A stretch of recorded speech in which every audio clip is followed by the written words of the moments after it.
ये मसाला कौन रेडी करता है?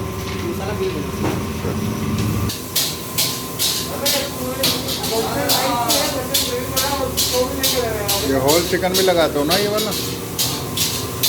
ये पूरा इसी में आ जाता है? ये 4 सीख में आता? 4 सीख में आता ना पूरा?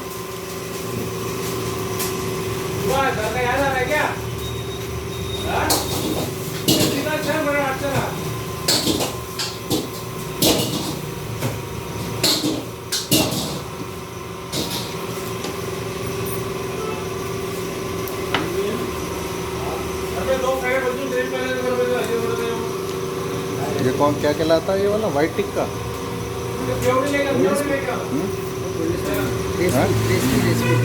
अच्छा अच्छा।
आप डन है वो?